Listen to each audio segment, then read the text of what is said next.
A quick reminder, please leave your line on mute when you're not asking a question, and we'll actually unmute your line for you, so no need to press that.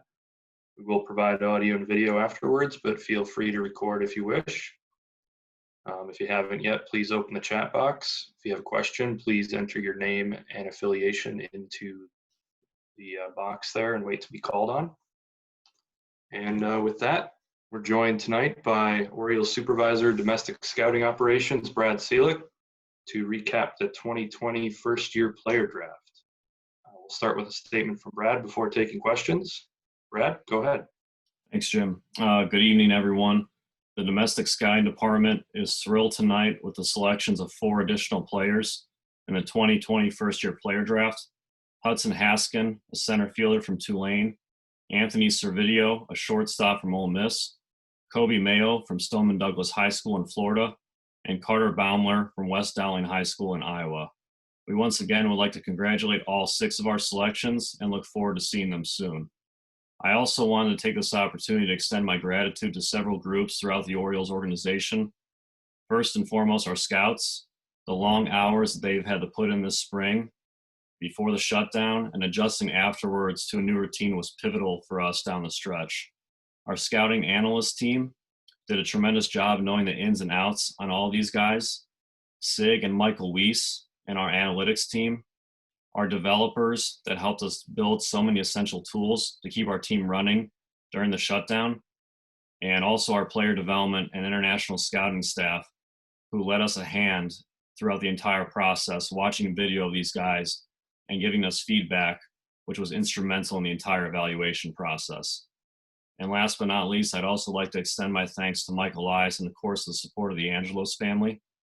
Although the 2020 first-year player draft presented new challenges not seen previously during any spring season, I feel our staff did an incredible job adjusting, and I'm looking forward to seeing these guys in black and orange. All right, thanks, Brad. First question tonight from Rock Kabako, MASNsports.com, followed by John Mioli. Rock? Hey, Brad. This was a draft that was considered really deep in college pitching, especially, and just pitching as a whole.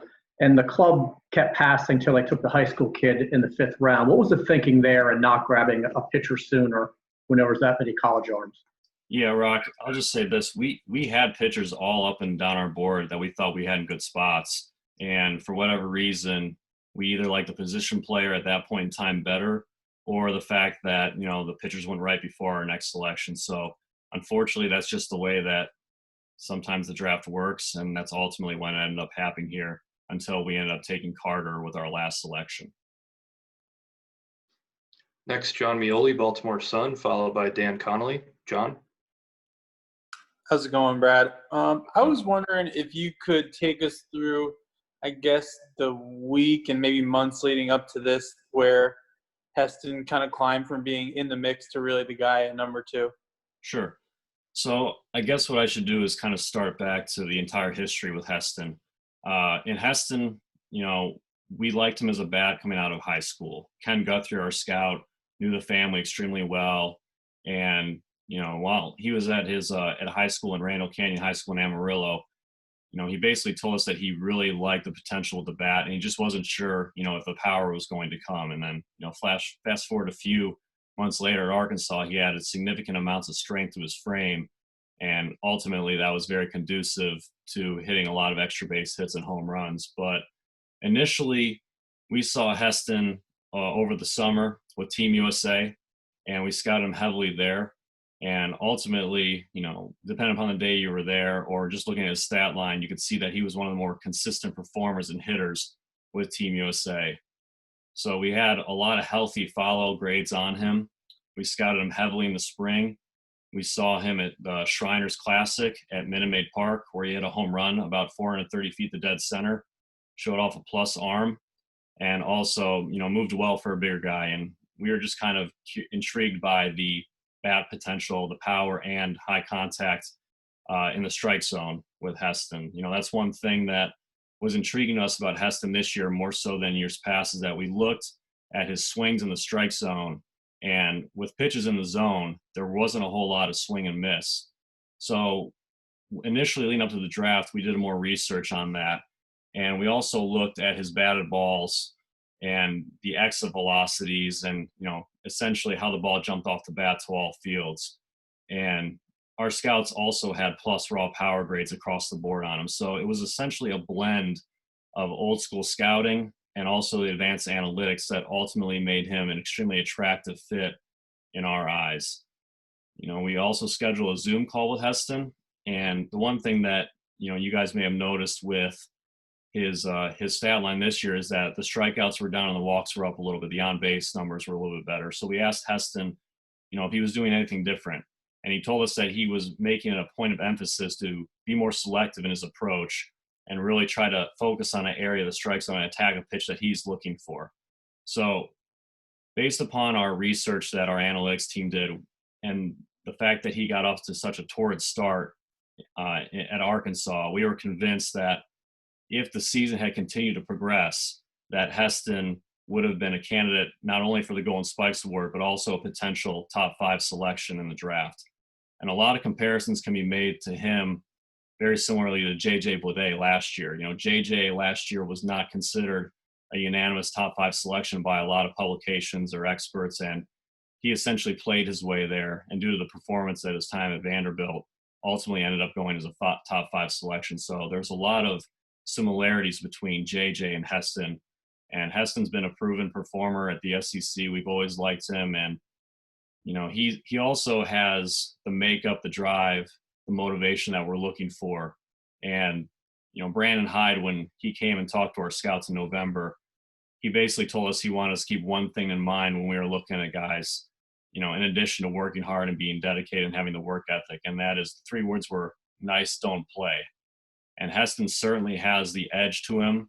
He's a fierce competitor, and that's the type of mindset and type of guy that we need, if we're going to compete in the AL East.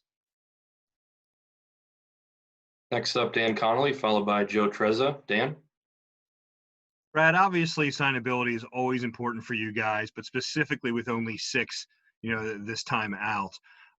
When you guys selected Heston, there was a lot of speculation that it wasn't potentially an underslot, allowing you guys to have some money for later on in the draft. And in following it, it looks like maybe those last 2 guys who are high school guys who aren't, who have big time college commitments could fall into that category. Will they fall into that category? Do you have any concerns about signing? And what is the situation overall with any other potential underslot guys? Yeah, thanks, Dan. I think the one thing I can say here is that I can't really go into specifics since these negotiations are ongoing. But what I will say is that in regards to the 2 high school players, we feel really confident in our ability, to make them an offer that they will deem acceptable. And we're going to do everything we can to make sure that we're able to pull that off. Next up, Joe Trezza, MLB.com, followed by Rich Dubroff. Joe? Hey, Brad, thanks for doing this. I know it's a long, grueling day for you. If you look at this year's draft and last year's draft kind of both at the same time, you see a lot of position players, especially from the college ranks. It's kind of a spin on Rock's question, but can you just take us through, is it fair to call that a strategy or just what do you attribute that to? Yeah, Joe, it's more or less kind of the same situation as last year where we just lined up our board and essentially just took the best player that was on our board at that given time. In this case, again, it was mostly college position players up until, Kobe and then obviously Carter with our last selection. But there wasn't necessarily a philosophical approach to that, for the 2020 draft, similarly like it was in 2019. Next, Rich Dubroff, BaltimoreBaseball.com, followed by Steve Molesky. Rich? Hey, Brad, going into the draft, did you have 6 players in each round that one in each round that you really wanted to have, that you really focused on? And if so, how close did you come to fulfilling those goals with these players? Yeah, I wouldn't say that we necessarily had focus prospects, in certain rounds. It was essentially just kind of ranking them and ultimately, again, taking the best guy, who was at the top of our board with each pick. Next, Steve Molesky, MASNsports.com, followed by Stan Charles. Steve? Brad, I think the signing deadline is August 1st. Correct me if that's not right. And so the question is, without any games right now, is there an advantage to quick signing these guys, or is there a little time to kind of relax now and take care of that? And secondly, do you anticipate spending at or near the full slot amount, the full pool? Yeah, that's a good question. So as you guys know, we tried to move fast in the past just because we want to get these guys up and running and get them on the field as soon as possible. Obviously, with the pandemic, the first and utmost concern is the safety of every single guy that we draft and also our staff as well. So we're working with Major League Baseball in finding potential avenues to make sure we can get these guys processed from a medical standpoint. And then ultimately we have to wait and see what happens as far as, whether there's going to be something, whether it's an extended instructional league or if these guys are just going to end up, going back home and training and working from home. But for right now, there probably isn't as much urgency as there would be in years past, but we're essentially going to kind of take it a day at a time and wait and, adhere to the advice and guidelines set forth by Major League Baseball. And to answer your question about the bonus pool, again, the situation is somewhat fluid, so I can't go into specifics on that right now. So unfortunately, I can't really shed any more light on that one. Next, Stan Charles, PressBoxOnline.com, followed by Nathan Ruiz. Stan? Brad, I want to echo what Joe said. Thanks for doing this so late at night. Wanted to talk to you about something we probably never pay attention in the media is the undrafted free agents. Vastly different scenario. Could you talk about sort of how you're handling that process and whether you think there's some good talent that you could sign in that regard? Yeah, absolutely. So now with the draft concluded, we're going to reconvene tomorrow, our scouts, our development staff, and try to essentially target guys that we think would be, significant impact players, even though they were not considered draft selections in the 2020 first-year player draft. And we'll make every attempt to recruit those guys and try to sell them the benefits of joining the Orioles organization. We do have a 48-hour quiet period. So we're not actually 72-hour quiet period. So we're not allowed to reach out to those guys or their advisors until Sunday morning at 9 a.m. So the next 2 days will be, extensive research and discussions with our scout and development staff and trying to figure out how many of these guys will be able to grab and sign in the roster space, and then we'll kind of move forward from there. But ultimately, we're looking to continue to add more talent, even if we're only allowed to offer up to $20,000 for these guys. Nathan Ruiz, Baltimore Sun, followed by John Mioli. Nathan? Hey, Brad. I was wondering if you kind of just give us a quick scout of the 4 guys you took today and also just your overall sentiment of the class you guys were able to come away with. Sure, yeah. So Hudson Haskin, the first thing that stands about him is the overall athleticism that he has. He is a double-plus runner. We believe that he's going to stay in center field. And he also has a knack for barreling up the ball consistently. So he also has sneaky power. He had double-digit home runs last year in his freshman year at Tulane, and we think if the season continued to go on, we would have seen a power spike with those numbers. But all around, he's a very tooled-up athlete, and we like the ability for him to stay in center field. As far as Anthony Servideo, we've kind of been following ever since he was in high school. And, he really popped up on our radar this spring. He got off to a blistering start with Ole Miss. He kind of ran into some power, and we were kind of intrigued by his athleticism in the dirt, how well he moved laterally, how well the hands worked, and he has more than enough arm strength to stay at shortstop and stay in the dirt. Kobe Mayo is extremely interesting. He is a strong, athletic, 6'4" kid with a double-plus arm at third base. He moves well for a bigger guy, and he also shows 70 raw power in BP, and we think that we'll be able to tap into that down the road. So he has an extremely high ceiling, and we do like his chances to stay at third base. And obviously Carter Baumler is another excellent athlete. He has a quick arm. His velo over the summer was 90 to 92, and now it's ticked up 92 to 94. He's got a curveball as 11.5 shape, and we think it's going to profile as a plus offering for him. And his changeup has made tremendous strides as well over the past few months, since the summer. So that's pretty much those guys in a nutshell. We think that we got a really good blend of guys that, can move quickly through the minor league system, and also some high ceiling high school guys with our last 2 selections. John Mioli, Baltimore Sun, followed by Joe Trezza. John?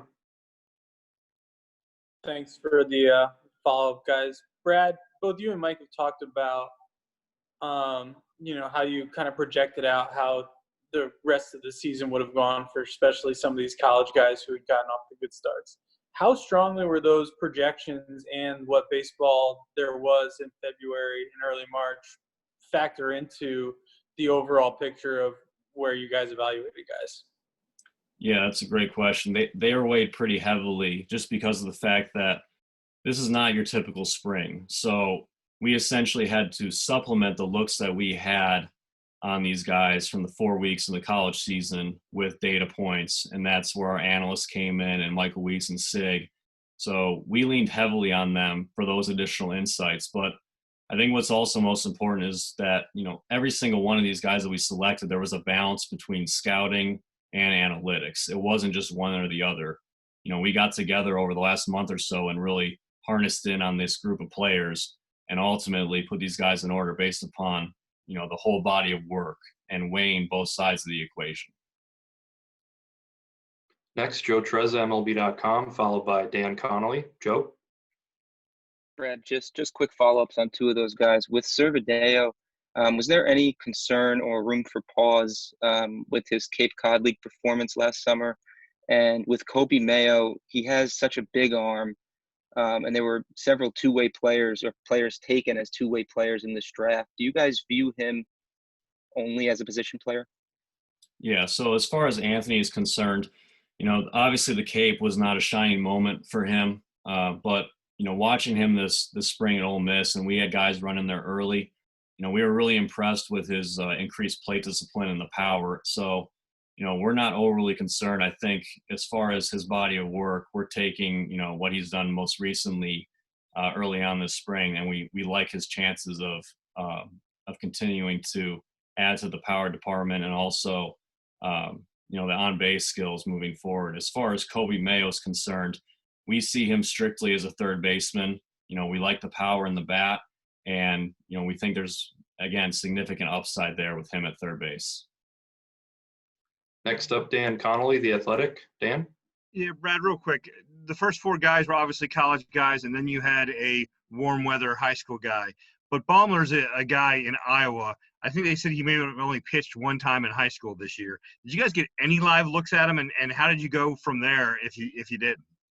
Yeah, so unfortunately that start was after Major League Baseball enacted the scouting ban. So we went based off of our summer looks, and Major League Baseball did a great job of making sure that all 30 clubs had access to video on these guys. So we saw a lot of Carter's pens. He uploaded some Edgertronic footage, so we were able to take a look at that and see how it looked. And again, that kind of goes back to, this is not your typical year, so we kind of had to supplement bits and pieces and other pieces of information, for in specifics in regards to him and throughout the evaluation process. So it was a little bit different in that regard, but we felt good because we had scouted him heavily over the summer, and our scout Scott Thomas had stayed in consistent contact with him throughout this process, and we also kind of got inside looks because of the fact that Carter would upload video for all 30 clubs to see, so we can keep track of his progress. Stan Charles, Press Box Online. Stan? Brad, just a quickie on this is the first draft with sort of the full analytics department there, and I know Mike and Sig have worked hard at putting it together. Could you comment on the work that they did?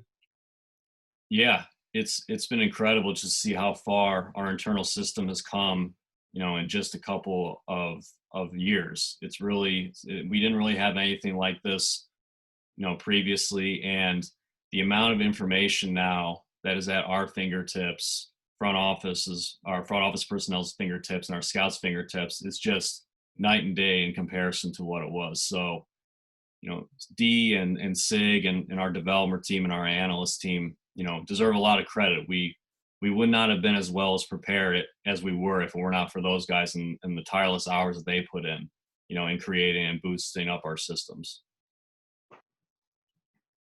All right. If there are no other questions, last call. All right. All set. Great. Thanks, Brad, for your time for tonight.